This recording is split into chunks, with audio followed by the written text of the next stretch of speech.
I know, I know it's been a long time since I left you with a story to confuse you, but I'm back. I'm not even going to explain it. I took a step off the struggle bus. I don't know if I'm going to hop back on it, but right now I'm off of it. So I'm going to use this time to record an episode.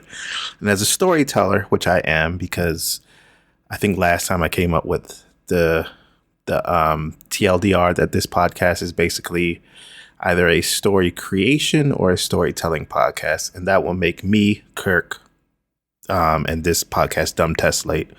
It will make me a storyteller. So a storyteller always has to have a story, and I figured out that the last episode, if you listen to this in chronological order, thank you. If you listen to this at all, thank you a million times. But the last episode was over a month ago, June 27th, and we're in September now. But I realize now doing this new episode that I basically left you on a cliffhanger, a end of like season or series, depending where you are in the world, cliffhanger. And you've been waiting like the summer break to catch back up. I did that accidentally, but I'm going to ride with it like I was on purpose. But we did leave out for the cliffhanger. Our hero Cole was saved the day, or what they thought they saved the day, but then found themselves in a new predicament. And I left you on that cliffhanger, but we'll get back to it. But that means this is Dumb Test Late, the story creation podcast, or the story creative podcast. Sounds better. That means I'm Kirk, and let's hop back into it.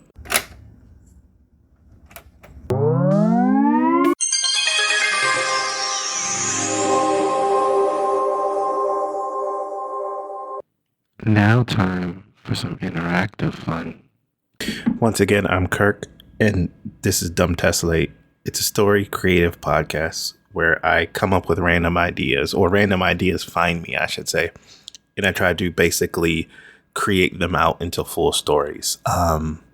Currently, if you're listening to this, that means I'm on the Monster of the Week series, where our hero Cole, who basically combined all their interdimensional selves. Yes, there's multiple dimensions. Time is like a circle. It's not a flat, contiguous line. Time is kind of like a dimension that it's all happening at the same time. And our hero Cole combined all their multiple dimensional selves and became our hero of this story in this world. And also, please go back, listen to past episodes. It's a long, confusing story, but we're getting through it. Like I said, this is a story creative podcast. So it's more about the progression of creating characters, creating worlds, creating stories, hopefully having eventually a finished piece. And I've been doing this for a while. And thank you again for listening. So yeah, this is the Monster of the Week. I called it the Monster of the Week series, where our hero Cole basically faces off against a new monster. Like I said in the intro, even though I'd taken time off, I basically left you with a cliffhanger. So if you want this to make a little more sense, it's still going to be confusing because I'm a scatterbrain.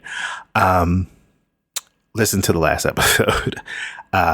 It's either called Cole, Our Hero Needs Sidekicks, or Cole Needs Friends. I think I renamed it.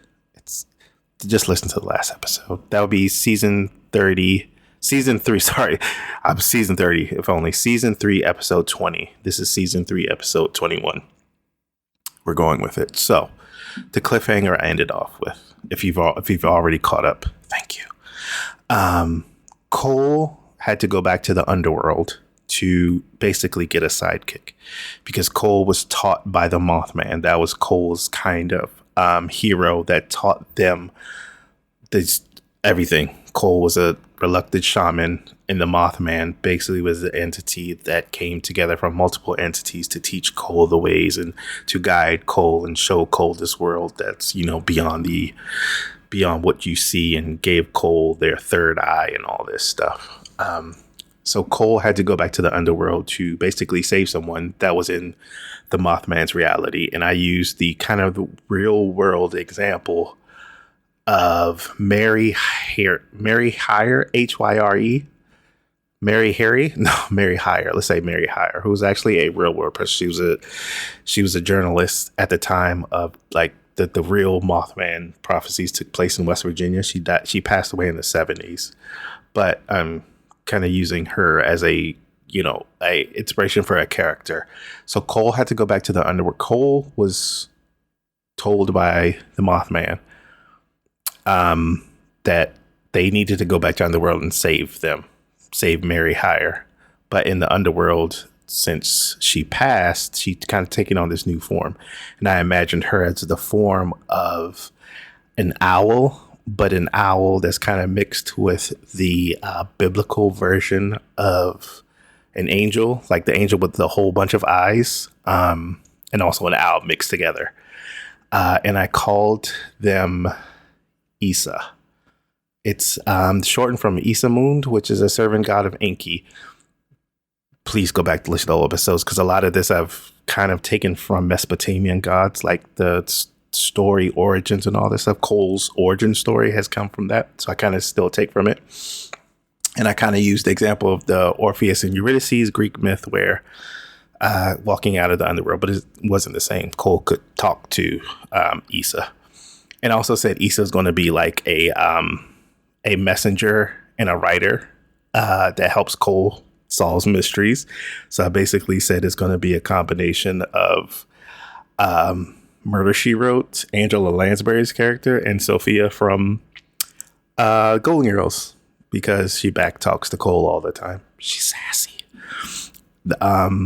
And also the way into the underworld was through this annoying talking tree called Lord Braintree, King of the Forest, who had this herald that was a rabbit that basically helped Cole in this situation get to the underworld and find where they went. So this is where this story is going to start. Sorry if I confuse you. I'm confused too, but we'll get through it. Cole and Isa, who's basically Cole's new sidekick, are walking out back into, I guess, this dimension. I don't want to say reality, because the story goes all over the place. And they're talking, and Isa is saying that she's kind of, even though she's taken on this new, basically, form, she's not human anymore. She's kind of this wise owl character transformed in the underworld. This wise owl that's mixed with this all-seeing angel, the thing with the eyes. It's kind of this whole crazy looking creature. Also, that only Cole can see. Cole sees them as their true form, but in the real world, this reality, everybody else would just see them as an owl and doesn't realize it's talking. So they're walking out of the underworld, and Isa is talking about her human form and how she was haunted by this character. Oh crap, sorry. Something was falling over there was literally something falling over behind me. Let's hope it's not a ghost. It's not a ghost. It's not a ghost. Okay, this place isn't haunted. It's not a ghost. Okay, something fell over. We're getting close to spooky season, so let's hope it's not a ghost. Okay, so like I said, Cole, our hero, in his new Cole is genderless. Cole and their new sidekick, Isa, this wise owl with all the eyes, are walking out of the underworld, and Isa is telling Cole about her human life and how she was haunted by this character named Ingrid Cole. Also was called the Smiling Man, who is part of Mothman folklore. They're using a lot of other stories, but it goes along with the Mothman folklore because they would make appearances at the same time the Mothman would. And it was kind of believed that they were a interdimensional traveler or alien or something like that. But a lot of their sightings were creepy, as they were just called the Smiling Man.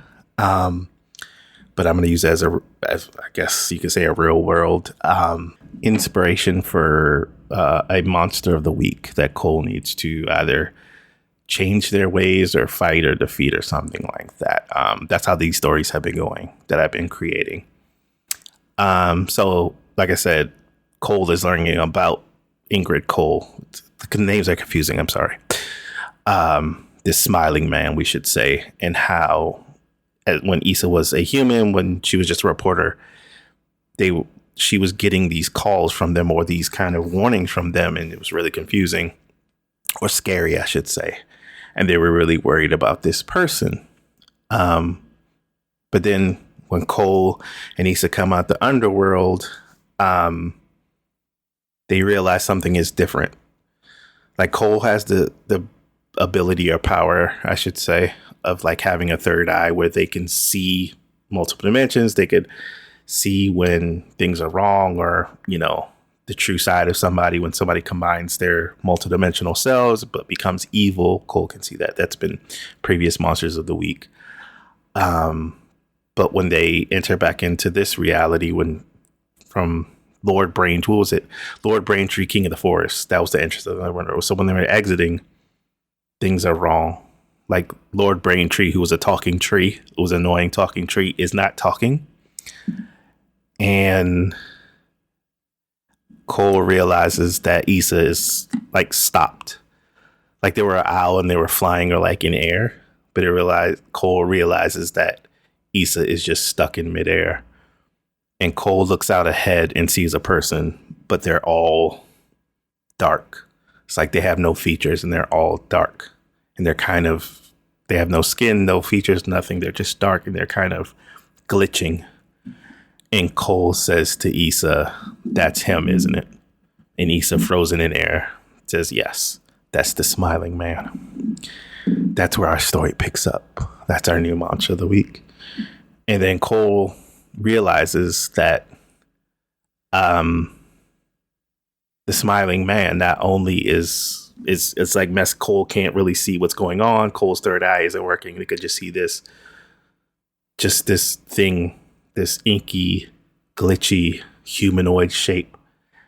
And then Cole realizes that the rabbit, like the herald that helped him get to the underworld, that was the herald for Lord Braintree, King of the Forest, which is the entrance to the otherworld. Please go back and listen to the last episode. Is missing.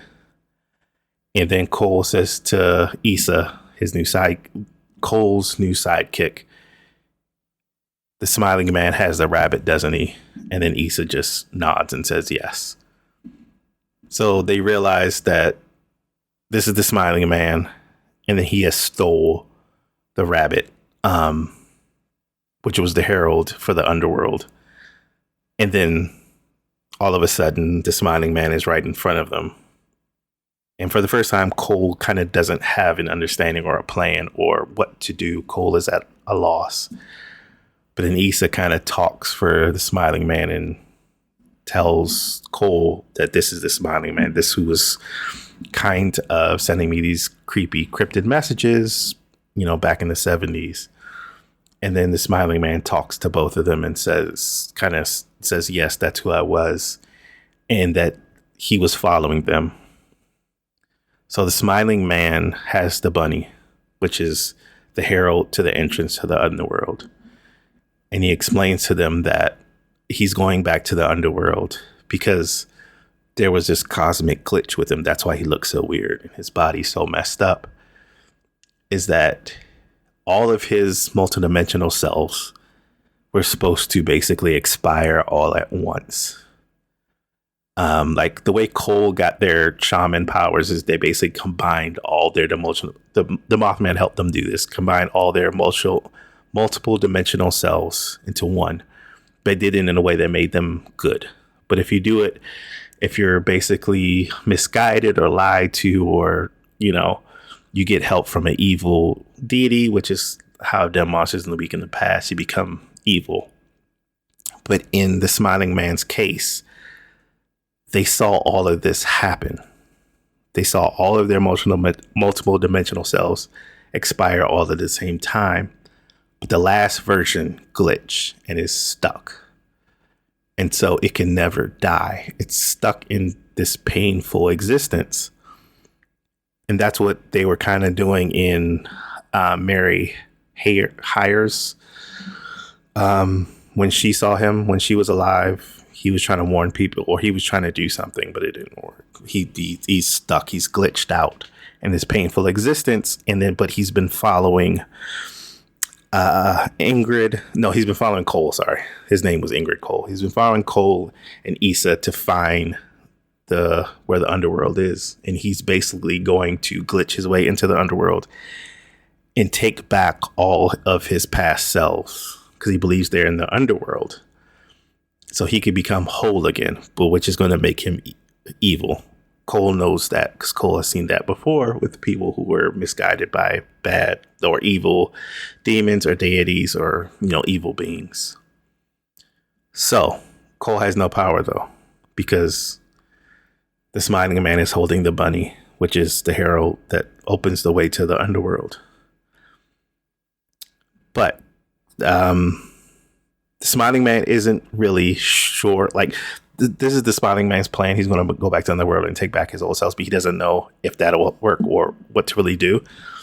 So he says that he will basically destroy this bunny, which will just kind of destroy the entrance to the underworld and all this stuff, and which can't happen. Disastrous stuff. Think about it. World-ending disastrous stuff if this bunny dies or this bunny is destroyed. So so the Smiling Man tells Cole, our hero, and Issa, the wise owl, that they need to come back with him to the underworld and go to the ruler of the underworld to get all his past selves back, which they end up doing. And in way back previous seasons and episodes, when I was first doing this, it was called Insecta, where I came up with Cole. Cole's origin story was they were basically misguided by two ancient Mesopotamian gods who were kind of fighting they had their own backstory and they were fighting each other, but they were using Cole as a way to basically take them over because they knew how powerful Cole was, even though Cole was reluctant and really didn't know. But one of the ancient gods, Cole he defeated Cole. I'm sorry, I keep saying he. Cole is gender neutral or genderless. Cole defeats them both, but Cole ends up giving the goddess, who's was the female goddess that was trying to trick him in an evil way. Cole ends up giving her rule of the underworld, which was originally hers. There was this whole battle back and forth with another god that tricked her, but that's what Cole gave her. Cole kind of saw her side and see why she was trying to take back over a new realm and all this stuff and make herself powerful again. Cole kind of understood that, but Cole had to defeat her in a way, but gave her the underworld again so she can rule. So Ingrid, Cole, the Smiling Man, takes Cole and Issa back to her, saying he's going to demand his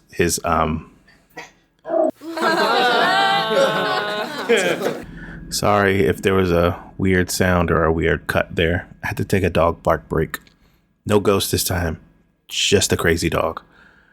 But where I left off, the Smiling Man, Ingrid Cole, has taken Cole, our hero, and Issa, the sidekick, who's an owl, a wise owl, back into the underworld, which they just left from, in an attempt to find their other versions of themselves that basically expired all at the same time, which caused the Smiling Man to be in this weird glitched out state.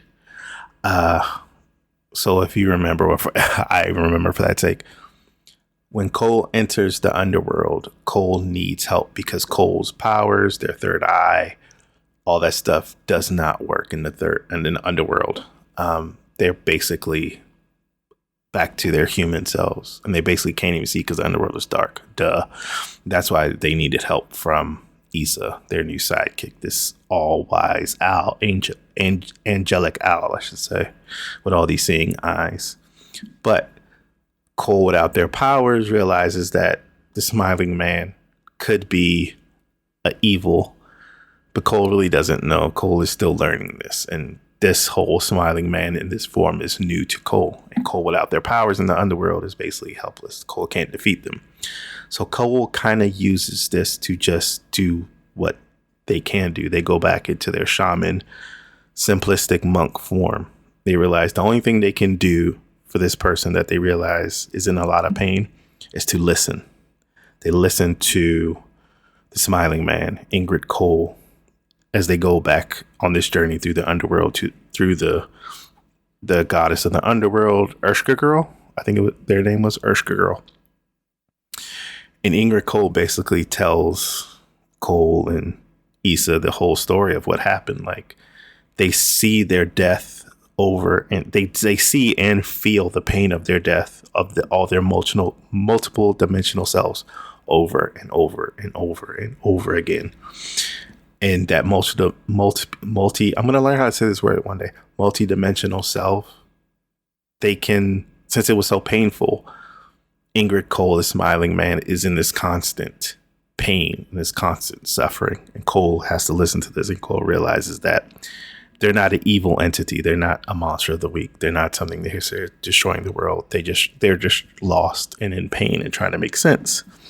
So all three of them get back to Urshka Girl, the leader of the ruler of the underworld, I should say, the goddess of the underworld, in her her throne and her crown where she should have been. And the smiling man demands their multidimensional selves back so they could be whole. But Urshka Girl explains that their multidimensional souls aren't there in the underworld. They don't exist on any plane anymore.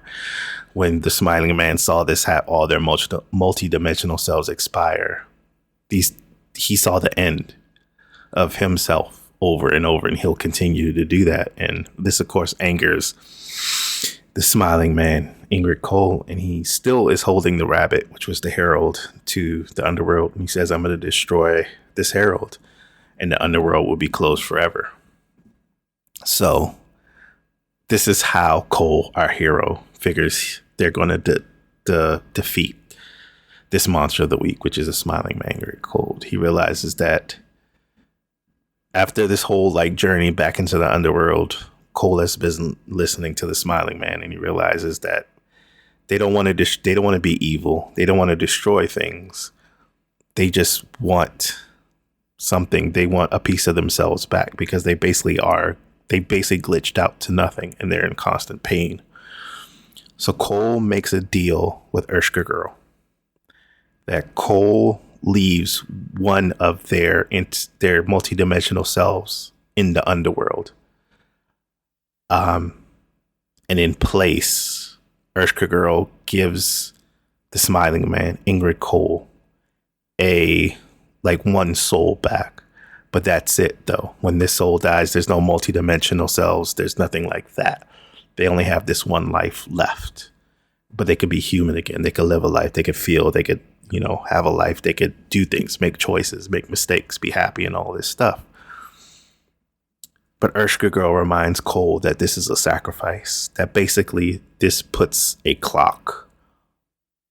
ticking clock that's going to end at some point on Cole's multidimensional selves, because Cole is a shaman. Cole is kind of this wise, all-knowing protector, and Cole says, I'll do that.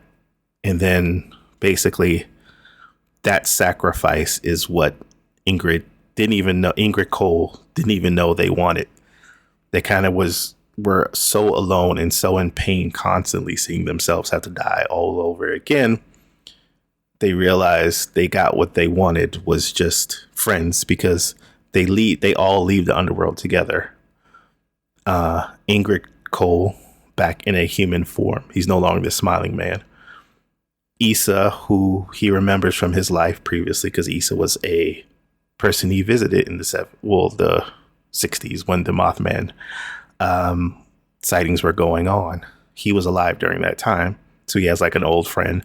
And now he's with our hero Cole, who made that sacrifice to basically put a clock on their existence, to give Ingrid Cole one last existence, one more human form. And then boom, they're no longer the monster of the week. That's Cole, our hero's two sidekicks now for our story. Yeah. Come on, I tell you I'm a storyteller. I have to bring it all back around. So this started out as a monster of the week aside. We didn't have a quintessential monster of the week, something that Cole had to defeat. Cole thought he did, but Cole learned something about Ingrid Cole. Cole saw their pain, and Cole said, this person isn't inherently evil. They just need to be understood. So Cole makes a sacrifice for his new sidekick, Ingrid Cole. So they all leave the underworld together, back to Lord Braintree, who's Lord Braintree, King of the Forest, back to their usual annoying self. But Cole also makes a deal with Lord Braintree that he wants the bunny, too, the herald, that kind of announces the way to the underworld that Ingrid Cole took and was threatening. So boom, caught you. Another sidekick.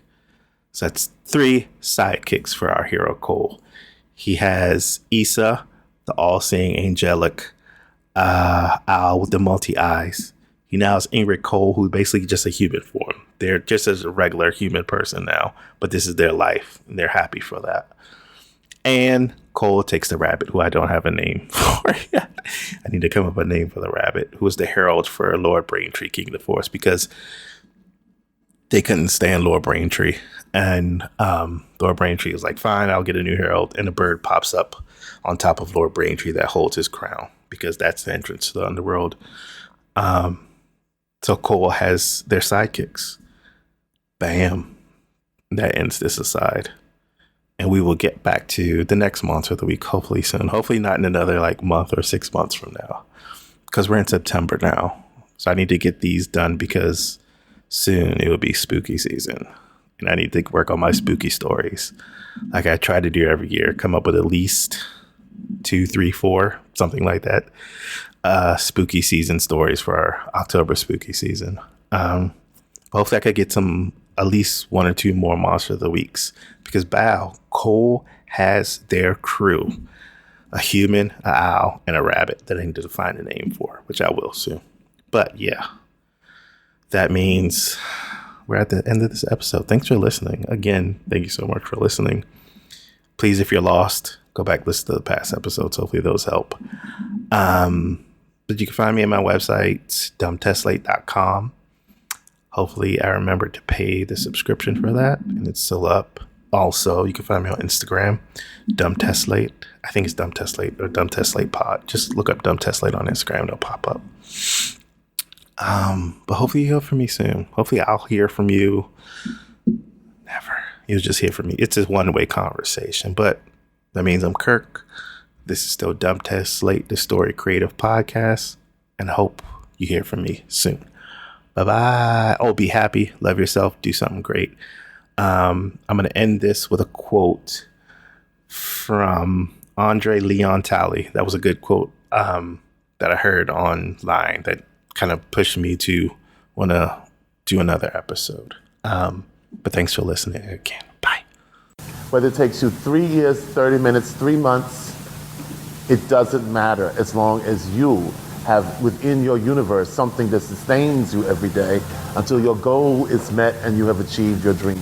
And sometimes it does take 30 years. And sometimes it takes 3 minutes. And sometimes it takes 3 years. And sometimes it takes 3 months. It's not time that matters. It's the quality of work, the quality of the vision, and the quality of the dream. So I would say to the student that says, oh, I can't wait 30 years, you can. Just keep on working.